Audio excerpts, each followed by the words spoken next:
following program is a peer-to-peer advice show and does not diagnose mental health conditions. If you're seeking social services, please call or text 211 or go to 211.ca.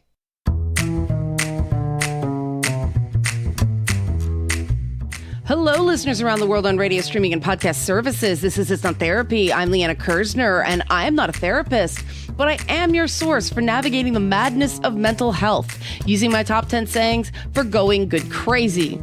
This week, we're going to talk about, well, the thing you were warned not to do as a kid in the 80s, talking to strangers. Yes, the world has flipped on its axis. Instead of telling kids, don't talk to strangers like I was told growing up in the stranger danger era of the 70s and 80s. Now, people are terrified of talking to strangers. And part of the loneliness epidemic is that people don't know how to do it. People don't know how to start conversations. People don't know how to continue conversations. Some of you may be surprised by this, but this is one of the absolute most common things that comes up in work with clients, going out and just talking to people. And the reasons for this may be myriad. A lot of the times it's bad experiences, especially in childhood. And that's why it's important to not dismiss this stuff as it's stupid or just go do it. Oh my God, it's not hard. For someone who has a trauma response, or someone who has a fear of speaking in public or speaking in crowds, it isn't stupid. It's the most difficult thing in the world to do to them. Social phobia is a recognized mental health condition, and that's different from generalized anxiety. I know quite a few people who have it. And so I thought I'd bring on an expert who hasn't just studied this, but actually had to overcome this fear himself. Geoffrey Huck of Courageous Communication will be talking to me all the way from the Netherlands after the break. First, I want to talk a bit more about this because I am very surprised at the strong reactions against the idea that this is difficult. Some people were lucky enough to have the opportunity to practice this when you're little.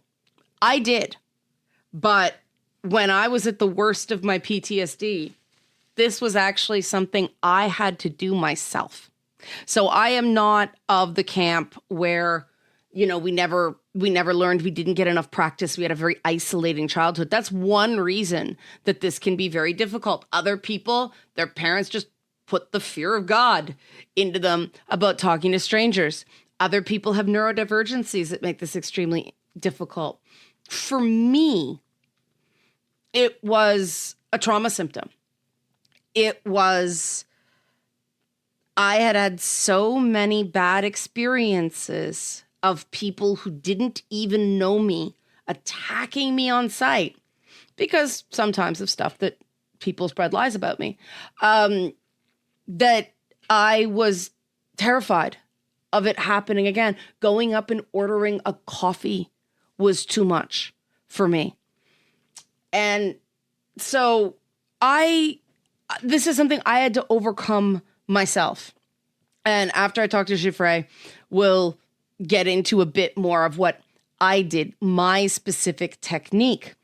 But I want to talk about my time in therapy because this was a situation where the therapist was right, but incomplete, because she told me to go out and talk to people, just go out and have random conversations, because I was terrified. No joke, terrified. This was like 2012, 2013, around this time. And oh my God, the fear, like the anxiety, it was like this wall just prevented me from doing it. It wasn't that I didn't want to. It just wasn't happening. Right? That's how these things work. Your brain goes, no, unsafe. Don't go down there. Right? So it was a lot harder for me than it had to be, because that's all I was given. Go out and talk to people. And for a traumatized brain, that idea of trial and error, it's torturous. It was torturous for at least 3 months. The time gets all blurry because it was just utterly torturous. I didn't have anyone to break the goal down into smaller chunks. Go out and talk to people was too big. And this was the therapist that taught me to break things down into smaller pieces, right? But even she missed this one. And she was a good therapist. And, this is the benefit of having peer support as well as having a therapist. Because in a situation like this, if you haven't been there, you don't know what a giant leap that first baby step is. And she suggests, go to talk to somebody in a coffee shop or something like that. And unfortunately, I lived in a part of Toronto where retail workers do not talk. You go in to buy for gas, no talking. You go into Starbucks, not one name. That if you get that, what's your name? Like, you might get that. Most people at that Starbucks, they go up, they just order the whole order, they say their name, and you just mimic the person in front of you. Learning to order at Starbucks is another story for another time, because why is the smallest size a medium? Or it's not even. It's like grande, venti. I'm sounding old right now. I am aware. But that didn't work precisely because if you did the, hey, I like your shirt, or hey, I like your glasses, you gotta, and just, but it was so awkward. So I just kept failing. And it could have been so much easier. One, if I lived in another neighborhood, that is a big part of it. No lie. If I'd lived in another neighborhood, if I lived in the neighborhood I live in now, where people are much more friendly and much more chatty, just going about the basics of the grocery store, the pharmacy, the cafe, people just talk to people and you learn their names and you meet people, and it happens much more organically than down in the big city where the socialization is different. So this can be geographical as well. And so those initial pointers, the thing that Geoffrey is going to tell us after the break, these are the things that I would have really benefited from when I was at one of the lowest points of my life. So this is a very special topic for me for that reason. I know how small this seems for people who don't struggle with it. I know how impossible it is for people like me who did. And, obviously I talk to people for a living now. So, hey, I'm living proof that it can happen, right? So Geoffrey Huck of Courageous Communications will be with me after the break to, as he says, help you flick your extrovert switch. You can make that naughty if you want, but he's going to come on and talk to us as someone like me who had to go from not being good at this, being terrified of this, to being somebody who teaches it now. So I'm super stoked about this. Questions, comments, concerns, any feedback, Liana at nottherapyshow.com is my email, at nottherapyshow on social media. How to talk to strangers and people in general when we come back on It's Not Therapy. The following program is a peer-to-peer advice show and does not diagnose mental health conditions. If you're seeking social services, please call or text 211 or go to 211.ca.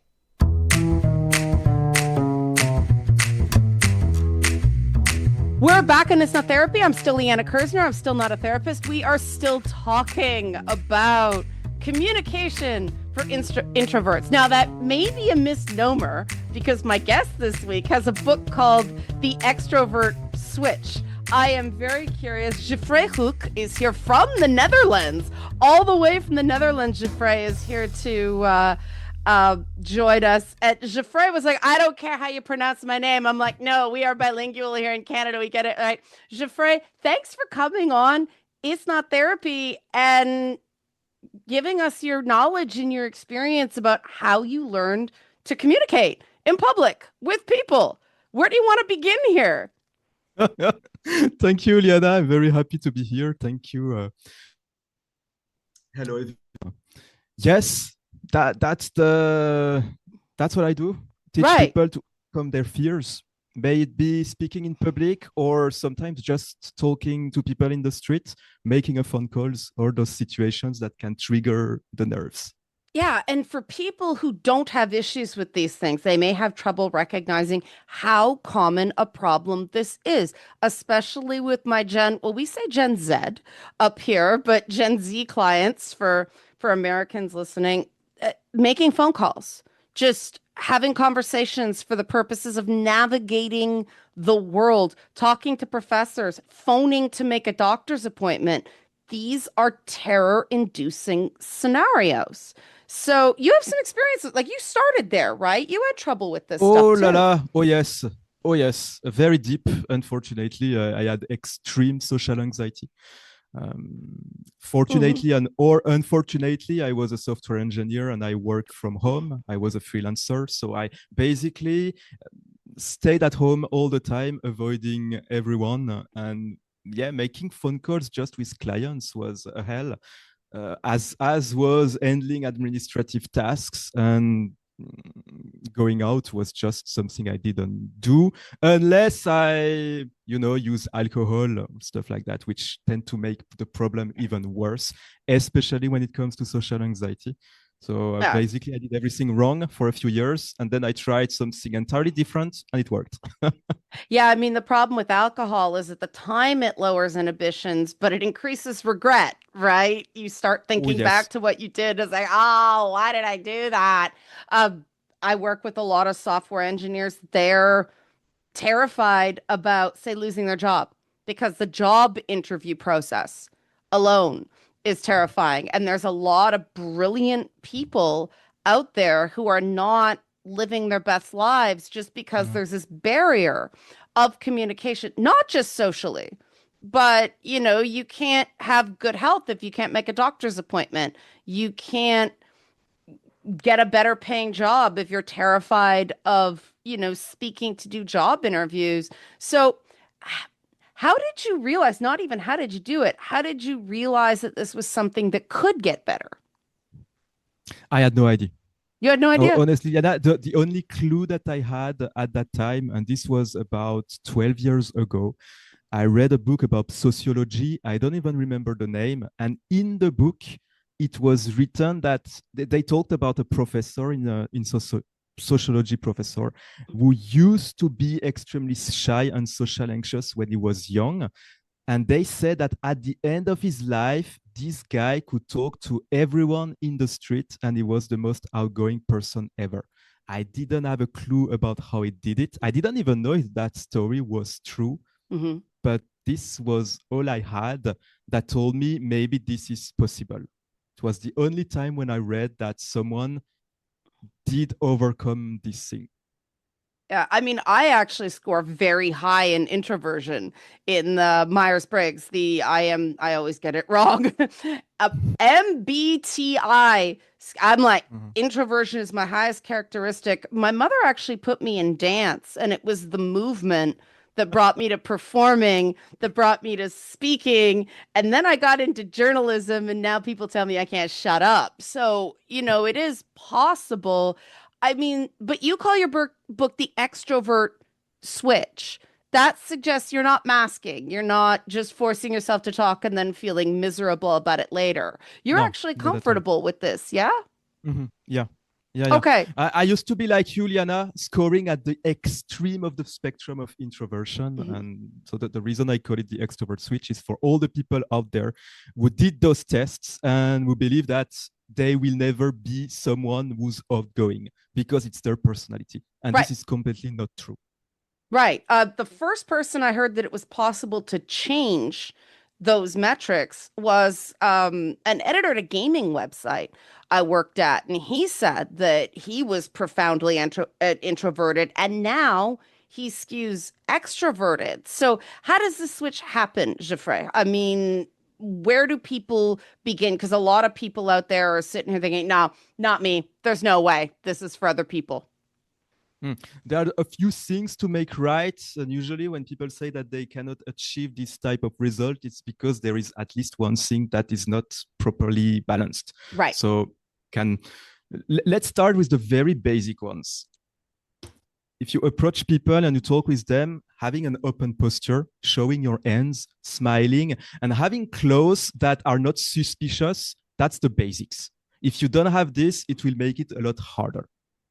So that's the very basic. Everyone can control it.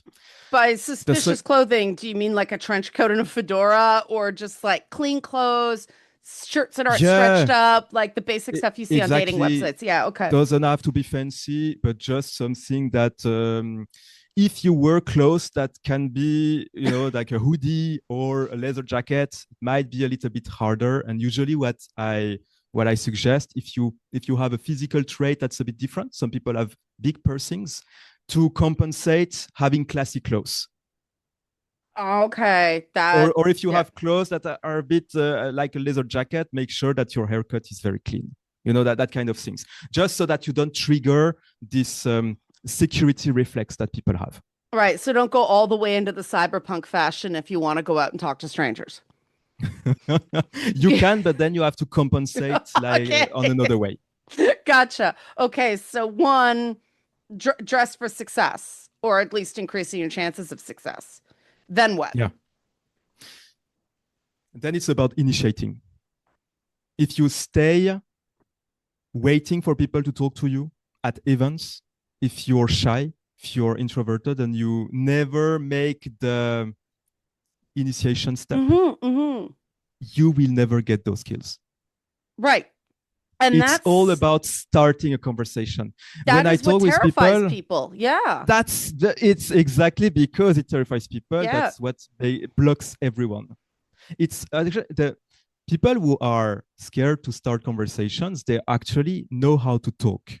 Right. Because they had conversations with people their whole life, with friends, with family, whatever.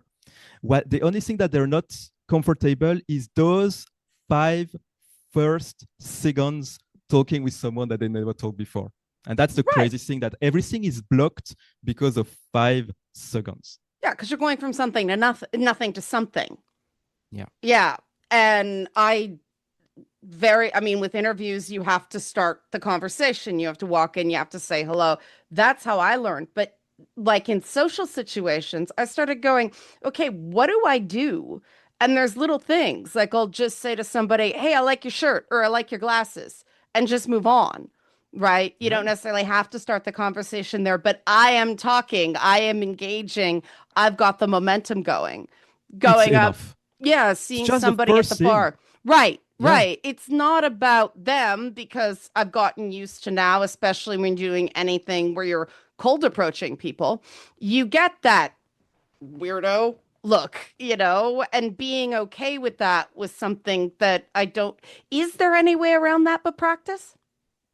What do you mean exactly? Well, that aversion that some people have to somebody coming up and talking to them. Oh, okay. Yes. That immediate kind of, you're talking to me, that deer in the headlights response that some people get. The biggest barrier I had to that was at a Nintendo Smash Brothers tournament.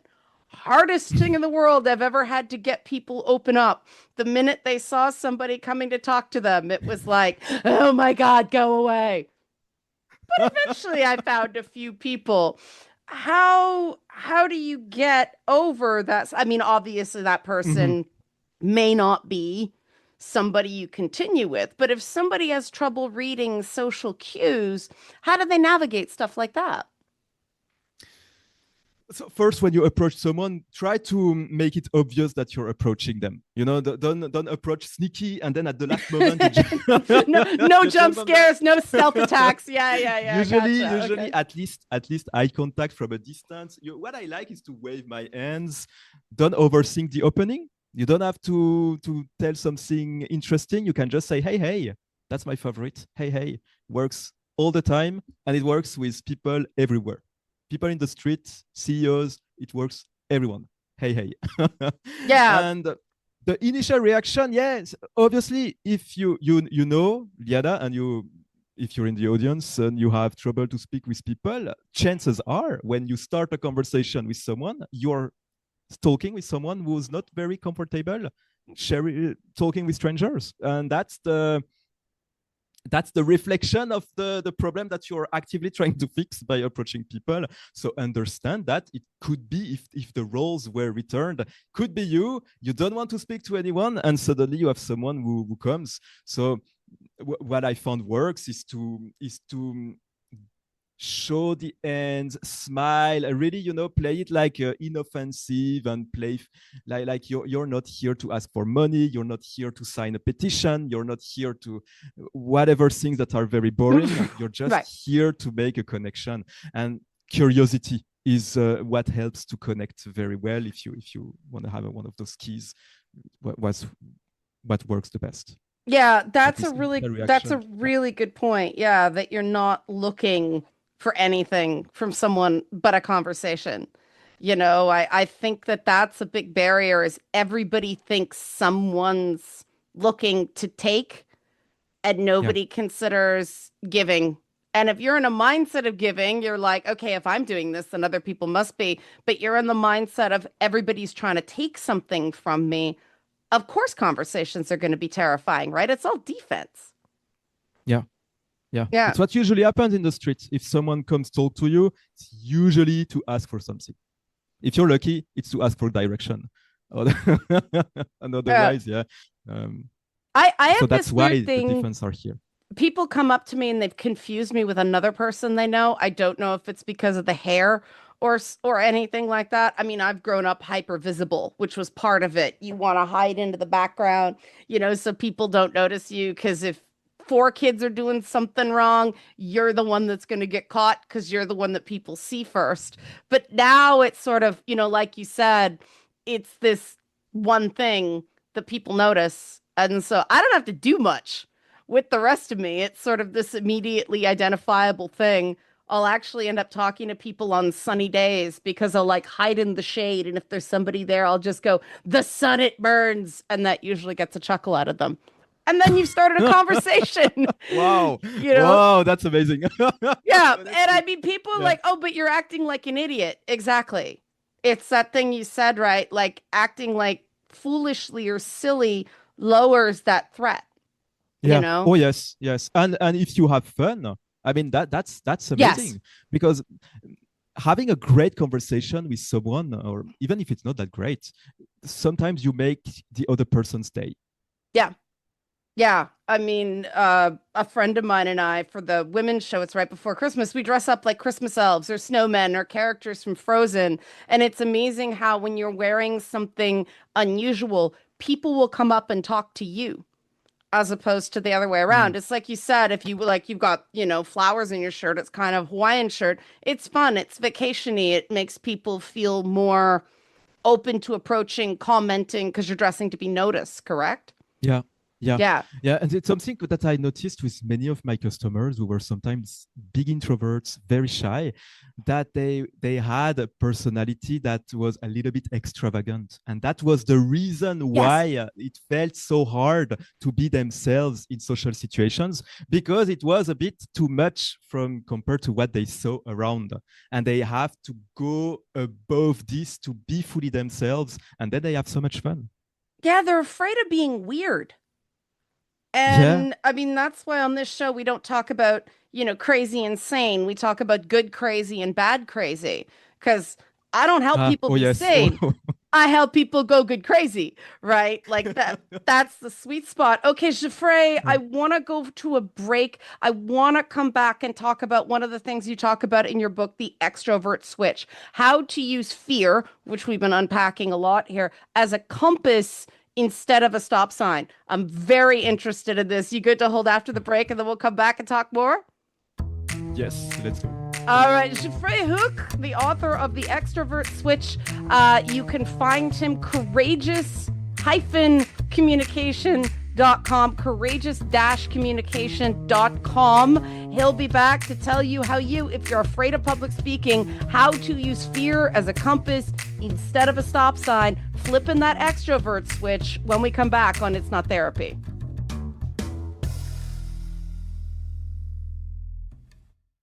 The following program is a peer-to-peer advice show and does not diagnose mental health conditions. If you're seeking social services, please call or text 211 or go to 211.ca.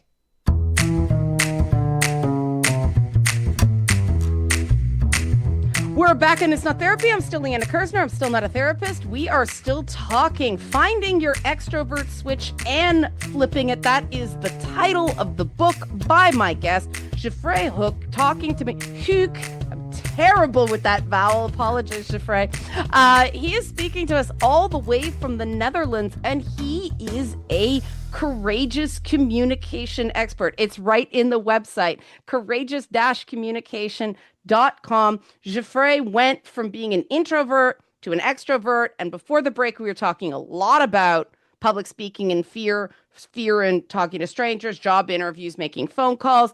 And he promises in his book, The Extrovert Switch, to teach you how to use fear as a compass instead of a stop sign. Geoffrey, what do you mean by a compass instead of a stop sign? Fear in social situations is a mark of something that you would like to do, but and then there's whatever, there is a reason why you shouldn't, there is a reason why you can't. But it's all the things that there's something inside you that I want to do that. And that's why fear shows up. Mm-hmm. Fear doesn't show when you are washing the dishes or when you are folding your clothes. Fear only shows in situations where there is something at stakes. Right. That makes sense. The first thing is to recognize this. And also to recognize that this is currently the limitation in your life. It's if you stop when you feel this sensation of fear, it means you're basically in a box where you're inside and all the edges are the fears and you cannot go past them. Right. So what happens when you pass a fear? Right. What happens? You usually realize, well, sometimes it's a disaster, but you usually realize it wasn't that bad. Yeah. Yeah. And that's that you overstated the fear. That's what you noticed, that you were overstating the fear in your head. That's this sensation that you have in your body before speaking up or before you speak to someone in the street or at an event, this adrenaline, it's actually energy that your brain gives to your body because your brain has found that this is important, this is nice, that you don't have much experience. So let's give you energy so that you can crush this moment. Right. It's adrenaline. Yeah. Yeah. And it puts you in the present moment. It makes you hyper aware. But if at that moment you start to think, then usually there is a problem because this thinking in this state doesn't do any good for you.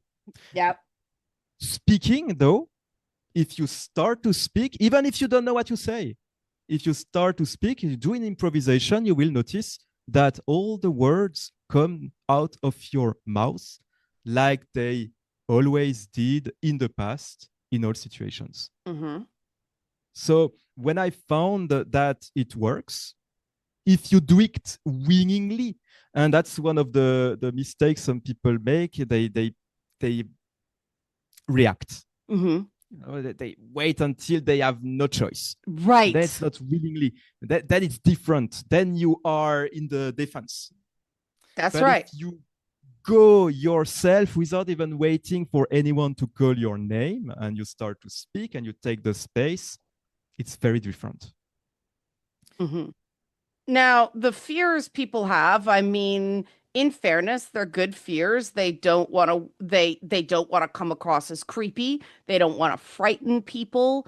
I wonder how much of that is their brain taking the fear of embarrassment and just amplifying it because it's always worse in your own head than it is in practice, you know. But how do you encourage people to not go, oh no, that won't happen, because sometimes it will. Some people are really cruel out there, especially on the internet. But even if it does happen, even if somebody thinks you're a bit creepy or dangerous, is it the end of the world? I leave this question to Right, the audience.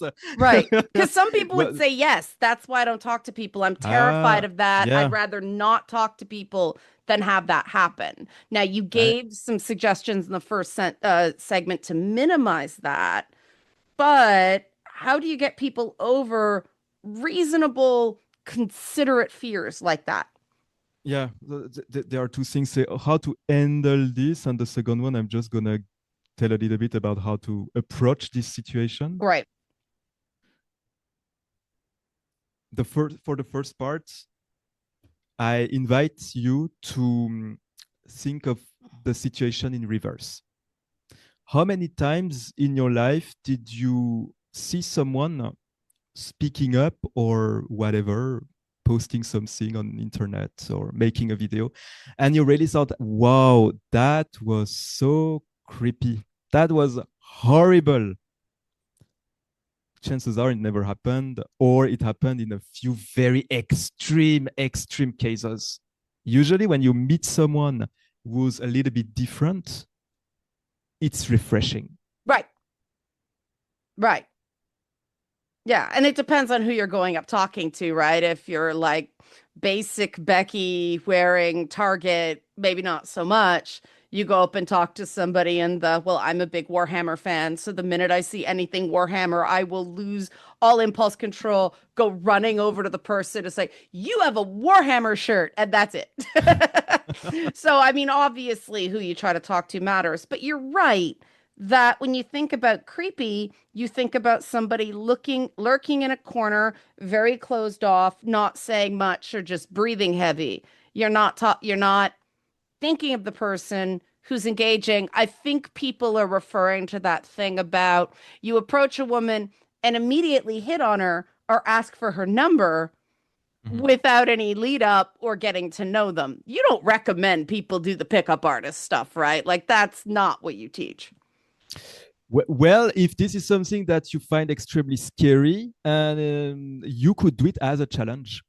Oh, What okay. I recommend is to do basically everything that you fear as a challenge, starting with a fear that's reasonably intense, and then you gradually increase the difficulty or the level of fear that you expect to feel in this situation.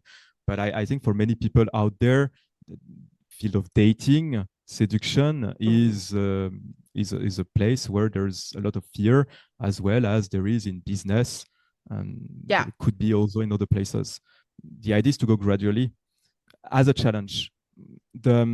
What I recommend is to view the act of facing a fear as a win in itself. The problem is if you try to speak with someone because you expect a number and then you do it, but you don't get the number Right. and you feel bad about it, you didn't approach it correctly at all.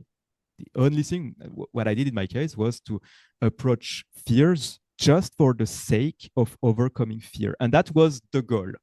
So whatever happens, it was a win. What I usually tell my clients when we start out and we talk to people in the street, that's usually the first steps. I tell them, if you get punched in the face, that's a success. And I want you to celebrate because you overcame this fear of approaching someone. Yeah, Never, and never it's happened, but yeah, it's about what but you it's can control too, right? Like you can go up and say exactly. hello to somebody. That's a goal you can set. You can actually accomplish that. You can't control how the other person's going to react. And I think that's a big fear that, you know, the thing you said about the second part is that understanding that you can't control other people. Maybe somebody has some trauma in the past. They were bullied as a kid. That's what's constantly creating that threat response whenever they consider going out and talking to somebody. Yeah. How do you handle that? The reality that just, well, some people are going to be mean and they're not your people. And you go, that's a mean person, and you move on. Oh, it's not as simple as, I mean, it's not as Manichean as this. Hmm. Liana, I like to think that we are all basically the same. Hmm. We feel super good 10% of the time. Okay. We feel very bad 10% of the time, which means that if you talk with someone randomly, you have one chance out of 10 that it's a very bad day for them, Right. and that they will be mean just because, some days you just don't want to speak with everyone, and that's just because you feel awful. And that's just a statistic games. And I think the key is to understand this, that out there people are the same as you. We have our bad days, they have the best days, and that's just how it is. But again, following that metaphor, 80% of people are somewhere in the middle, right? They're not having a Yeah. super bad day. They're not having a super good day. It's just kind of meh. So, starting with that assumption, how do you use that with somebody to eliminate the fear of the exchange? Yeah. So the idea is really to do it a few times. Okay.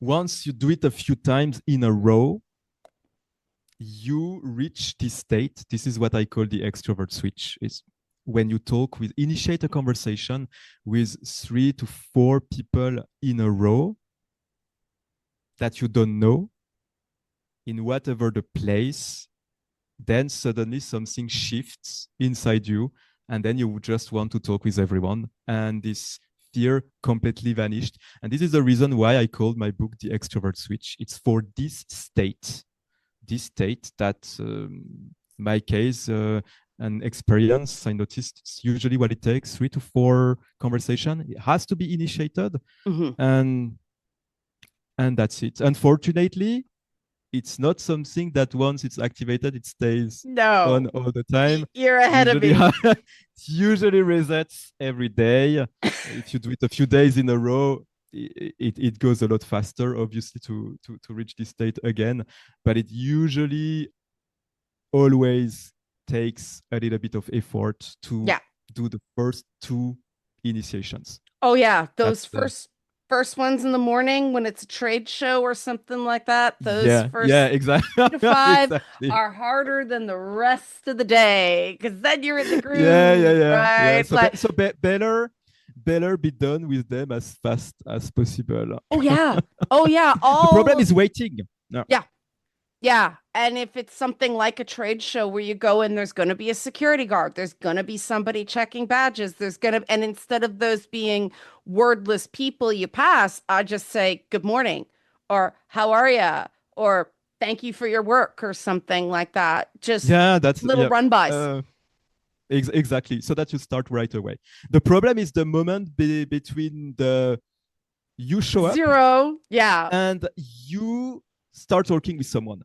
And sometimes this time is actually everything, because some people, they keep thinking and thinking, and they go home or they go back to their hotel, unfortunately.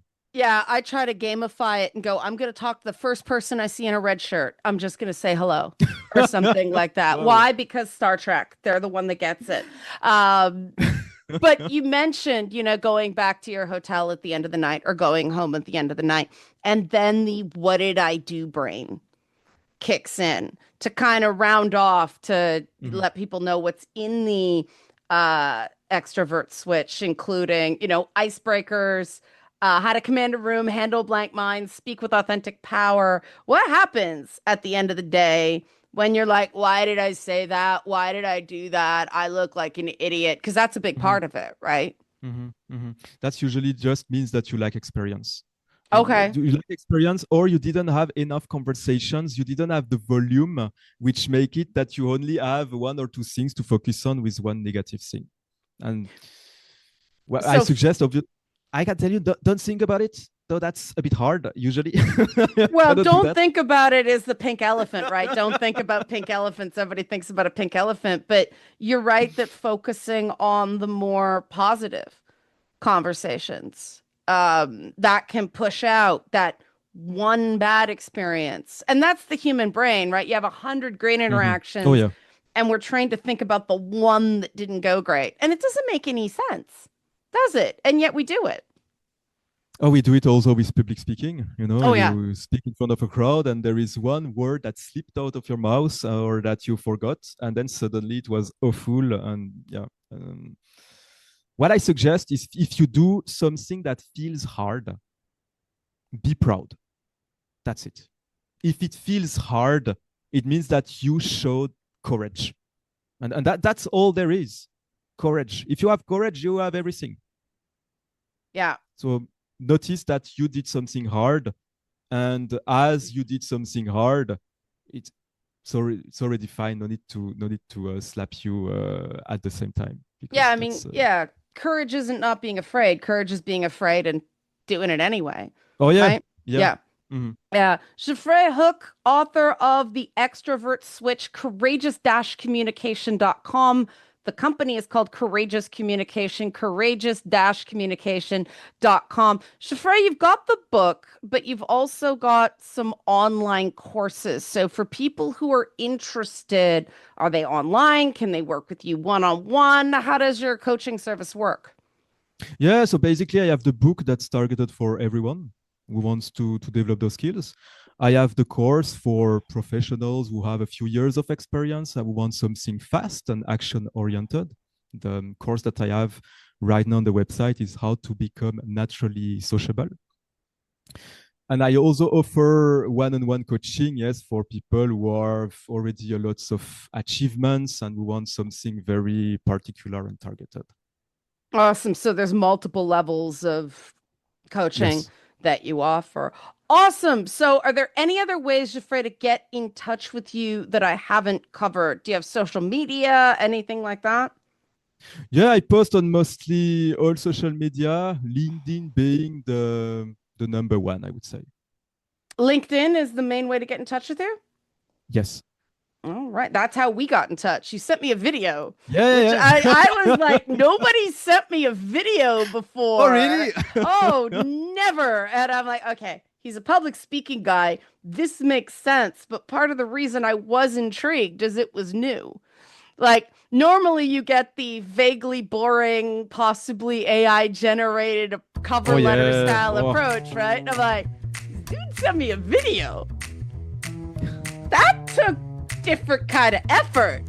It was a very quick yes because of that. So, I mean, that's just proof your method works.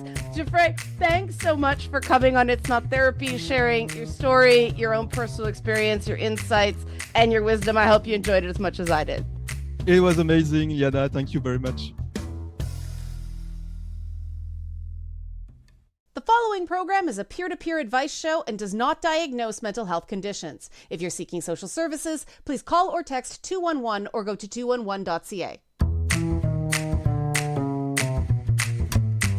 We're back on It's Not Therapy. I'm still Liana Kersner. I'm still not a therapist. We are still talking about talking to strangers or people in general. And if you're still feeling like, no, still too much for me, can't do it, there are some additional things that I can give you. Now, some of this might be duplicate, because I just made a list of notes before the show.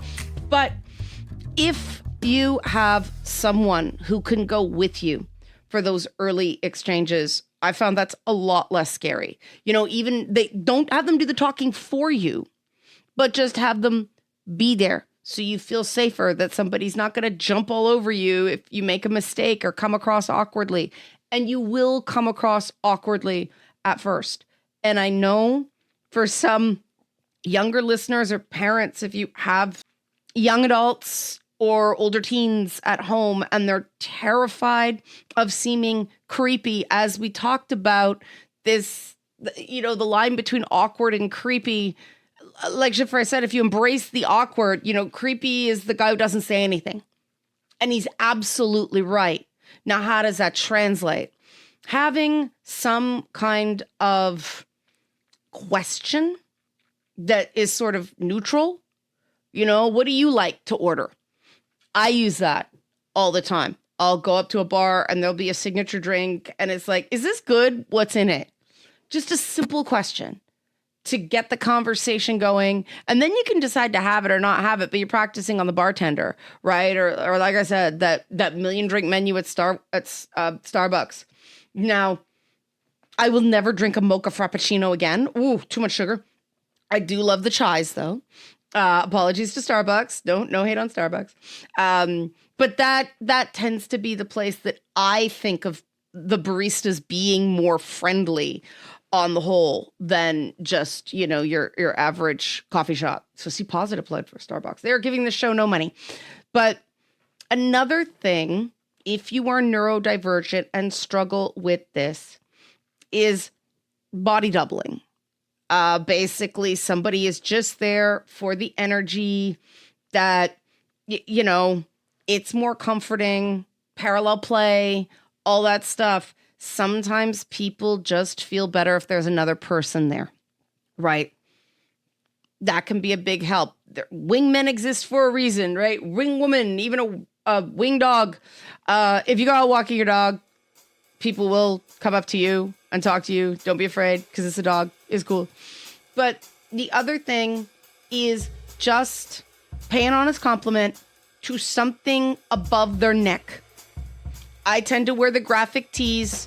I know people are hesitant to comment on them because of the area of the body it's on. But if somebody has a cool pair of glasses, if somebody clearly has spent a lot of time on their hair, if they've spent a lot of time on their makeup, and I know guys, you think if I compliment a woman on her makeup, she's going to think I'm gay. You're still talking to her. There's time for her to find out you're not gay. Okay? Obviously, there's nothing wrong with being gay, unless you're a man trying to date women. But you know what I mean. There's time for that. Just complimenting things that seem to take effort, that seem to be an expression of their personality, as opposed to something innate like, well, a lot of those conversations that people say to women that they think are complimentary, but aren't, like nice, insert sexualized body part here. Right. Don't do that, obviously. But if you're in a bookstore, asking for a book recommendation. If you're in a music store, do people go to music stores anymore? A used record store, ask for that recommendation. Anything that is based on the environment that is sort of a natural in to the conversation, that is a way to know what to say when you don't know what to say. And what I have to say right now is I am out of time. Questions, comments, any feedback, Liana at nottherapyshow.com is my email, at nottherapyshow on social media. I hope you enjoyed this show. These are nice ones. I mean, Geoffrey made a video.